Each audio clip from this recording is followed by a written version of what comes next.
Good afternoon and welcome to the OOH-RAH Report. I am your host, Anthony Keverett, and today we are talking about the super wild card weekend we had in the NFL this past week. And on this special edition of the OOH-RAH Report, we are doing what I like to call the Weekend Report, where we talk about anything that had happened over the past weekend and see what was good, bad, or anything in between. And the only thing that actually happened this weekend, in my opinion, was the super wild card weekend in the NFL. So with the NFL's new playoff format where 14 teams make it into the playoffs, we'll figure that out if that's a good thing or a bad thing a little bit later. But you had a total of 6 games over 2 days. And we're going to start from the first game on Saturday all the way to the final game on Sunday Night Football. So the first game that we had first was the Indianapolis Colts taking on the Buffalo Bills. I liked this matchup because you have two different stories going into this game. You had the Buffalo Bills finally making the playoffs, and they would end up winning their first playoff game in about 25 years, and that's just a really good story. And we get a better story at the end of the weekend, but the Colts having Phillip Rivers for his last hurrah. The game was pretty solid from the beginning to the end. First quarter, Buffalo led 7-3. They never really gave anything up. In the second quarter, both teams had a touchdown. Third quarter, Buffalo kind of pulled away with it with field goal, and the fourth one, it was just...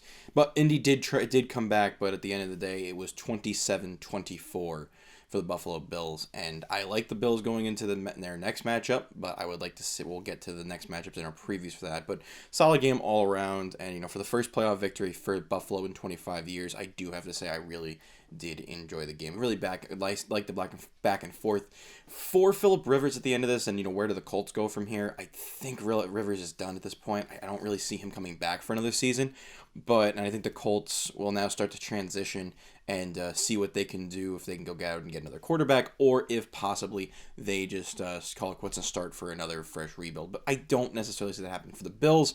I'll get to my predictions for them in the divisional round at the end of this video. But I do like the way the Bills have performed, and I do think that they have had a team that can really make a lot of noise in this playoffs and in the future. So the next matchup we had was the Rams versus the Seahawks, and this is the first of what would be 2 upsets on the weekends, as the Rams would win 30-20 against Seattle. And my whole thing with Seattle was they looked good in the regular season, but they didn't show me anything to prove to me that they would be really good in the playoffs. And the Rams really just took advantage of it. And the Rams, they really just toppled this team. They really came out strong, and their defense was phenomenal. I think this could possibly be the best defense in the entire NFL playoffs this year. But I am interested to see where the Rams go from here, because I know their next round opponent, and I'm afraid for their next round opponent because I do think that they're really good. So the Rams came out to a really small lead at the beginning of this, and they kind of blew it up more in the second. But at halftime, they put up a total of 20 points, and then they came into the third and fourth, and they put 10 in the final quarter. And that leads, Seattle really didn't have that big of an answer for the Rams on Saturday afternoon, but I was surprised at this, because the Seahawks were good in the regular season, but I never saw anything that really put them over the edge. The Rams, I thought, were not going to make it past the wild card. I don't see them making past in the divisional, but this was a really nice win for them. And I'm interested to see how it goes, because their defense is good, and I think if their defense is really well, they may have a better chance than I give them in the divisional round. So yeah, 30-20 was your final. The Rams move on to the divisional round. Seahawks are eliminated. So then you have the Saturday night game, which to me should have been the Giants taking on the Buccaneers, but instead we have the Washington football team against the Tampa Bay Buccaneers. And this was, once again, if you know anything about football, you know that Tom Brady can pull a win out of his ass no matter what happens. And this was the same exact thing. The Washington football team had no reason to be in the playoffs. Yes, I know that there needed to be a divisional winner to play the Buccaneers, but just this didn't feel right at all. The Buccaneers would win this game 31-23. This was just Brady's game to lose at this point. The Buccaneers do scare me. I think the Buccaneers have a really solid team this year. And, that's no in part to Brady just being Tom Brady. He can find things. He could read a play from a mile away and nail it every single time. But the Washington football team, damn. If this was like, and I don't, this is me being a New Yorker for a little bit. The Giants, I think, would have had a better opportunity at this game. But Washington, that you knew that this wasn't going to be good. I think the Buccaneers, no matter what, were winning this game. But yeah, I'm surprised that Washington put up 23 and they lost by the margin that they did. But I have to think that something's got to change there. And, they didn't have Alex Smith. They were running the backup. Former XFL quarterback, by the way. Great showing from him. Like, he basically shows himself that he could be, a possible starter going forward. But once again, this was Tom Brady's game to lose. And didn't make any sense. They steamrolled the team most of the game. And, yeah, they made it close at the end. But to be honest, you knew the Tampa Bay Buccaneers were going to win this matchup no matter who they ended up playing. So now we move over to Sunday, and the first game was the Baltimore Ravens taking on the Tennessee Titans. And the Baltimore Ravens would go on to win this game 20-13. This game was surprisingly slow in my taste. Tennessee, you have the best running back in the NFL, and you only give it to him 18 times, I believe 17 or 18 times. Yeah, no, that doesn't really work. So that's why the Titans lost this game. And Baltimore, Lamar Jackson showed why that he's Lamar Jackson. He's just great. And, this Baltimore team is really good. And it's a really good matchup going into next Sunday. But, once again, Tennessee, their mistake was not using Henry to his fullest potential. If you used Henry like you did in the regular season, then you would have definitely had a better outcome for this game. But you didn't, and you lost. This was Tennessee lost. Tennessee beat themselves, in my opinion, for this game. And Baltimore looks really strong. I'm really interested to see how their divisional matchup goes. And we'll get to my prediction at that later, but I like the way they look, but it's going to be a very close game to see if they make it to the championship game. So the middle game of Sunday night was the Bears taking on the Saints, and to be honest, this one it felt a lot like the Buccaneers Washington football team game where you kind of knew the outcome already, but you weren't 100% sure about it. The Bears obviously lost. They got blown out by the New Orleans Saints 21-9. This once again was the Saints game to lose. Their entire fate of the season was in their hands. Now their next matchup should be a little bit more challenging. I think that's one of the games this weekend that I am looking forward to the most. But once again, the Bears have given me a lot of Washington football team vibes where they didn't necessarily belong in the situation. The only reason they got in was because of the extended playoff format. And this was the Saints game to lose, and they didn't squander it at all.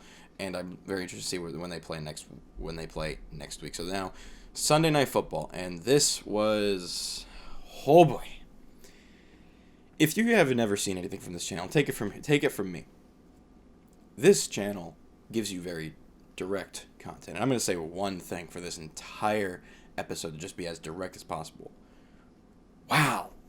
Just wow. One word. Wow. That's all you need to say for Sunday Night Football. As the Cleveland Browns win their first game playoff game since 1994 against the Pittsburgh Steelers, who is a team, let me remind you, that went 11-0 in the beginning of the season.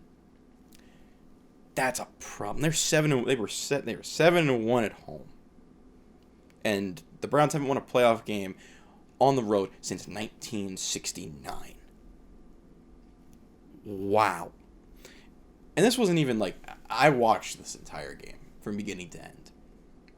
This game 100% was not good for the Steelers. If you're a Steelers fan, I'm sorry. I'm very sorry, because this is just disappointing. The Cleveland Browns, yes, they're not the Cleveland Browns of yore that went 0-16 and 1-15 in back-to-back seasons. No, I'm not saying that. But the hype that the fan base and that the city put on the Steelers, you were going to be Super Bowl contenders. You were in the running for Super Bowl champion. You wanted to show everybody that, oh yeah, we can still do this with Big Ben and Juju. And you couldn't. You couldn't even be that productive. And yes, I know, the score is not bad. 48-37, it was a close game at the end. But you only scored 10 points in the first half of play. That's not okay. That's just 100% not okay for a playoff team. For a playoff team with expectations. And now and I'm very happy for the Browns. I think this is an amazing thing for Cleveland and the city of Ohio in general. But just, this game hurt. This game was laughable. And I'm sorry, but Pittsburgh, if you don't blow it up after this, and there's other channels for going into depth about about blowing this team up and what deserves to happen to them. But for me, at least, you need to fix a lot if this is what you're putting out on the field every Sunday. And the fact that you guys couldn't even show up until the second half of a playoff game, things need to change fast. So yeah, no, that was your super wild card weekend. So now we're going to take a quick look at the divisional matchups for this weekend. Starting off, you have the Los Angeles Rams taking on the number 1 seeded Green Bay Packers. This game would be, a lot of these games to me are, now that we've seen what the wild card weekend could be, and now that we've seen a lot of teams do some incredible upsets, this game I think can be marked as a possible upset. I don't think it will happen, but it could be a possible upset. The way the Rams defense looked on Saturday, I think they will really give Aaron Rodgers and the Packers a run for their money. But then again, it's Aaron Rodgers and the Packers. They thrive in these types of situations. And I do see the Packers coming out on top. I think it'll be close, but I don't necessarily see I think if the Rams pull it out, it's solely on the defense. Just solely on the defense. I don't see them really doing much else. But I do think the Packers will come out of this. The second matchup, the night game. 2 old-time quarterbacks. First time ever, I believe quarterbacks over 45 are playing each other in the playoffs. You have the Tampa Bay Buccaneers, held by Tom Brady, going to the New Orleans Saints, captained by Drew Brees. This matchup, once again, should be fun to watch. The Saints have really had the Buccaneers number all season, but I do see Tampa Bay taking this out. I think, narratives aside and the way the season went, I don't necessarily see that being a big difference. I think this is it for the Saints. I think this is their final try to make a Super Bowl with this core, and I just don't see it happening. It's Tom Brady he's going to do Tom Brady things, and I see the Buccaneers winning and just, that's really it. It should be, I think this is going to be close, probably around 1 or 2 touchdowns. I don't see this being a blowout. I don't think any of these games on this weekend will be a blowout, but I really just see the Buccaneers going into New Orleans and just finally putting that stamp of, you're done. This is it, into the Saints. Going into Sunday, the first one is the biggest matchup I'm looking forward to. It's the Baltimore Ravens going to Buffalo to play the Bills. This matchup has the potential to be an all-time classic. Lamar Jackson, Josh Allen, Bills, Ravens. Just, it looks good. And the fact that this matchup shouldn't even be happening, let alone it is, and I'm going with Buffalo. I feel that Buffalo, if they're going to do this and they're going to make this much noise, you got to go all the way with it. I don't see them making the Super Bowl, but I see them at least beating Baltimore and going on to the championship game. And finally, your last matchup, the Cleveland Browns versus the Kansas City Chiefs. And I'm going to tell you right now, you could make Ben Roethlisberger and the Steelers look like complete garbage. You cannot do that to Patrick Mahomes and the Chiefs. You can't. The way this team has been playing this season, since winning the Super Bowl last year, it's Super Bowl or bust for them. And I can't see the Browns doing anything against the Chiefs. So, my championship matchups are the Green Bay Packers taking on Baltimore Ravens. Well, here, let me go this way. These are my 4 teams making the championships. Green Bay Packers, Tampa Bay Buccaneers, Baltimore Ravens, and Kansas City Chiefs. That will do it for your weekend report here on the OOH-RAH Report. I will see you all next time.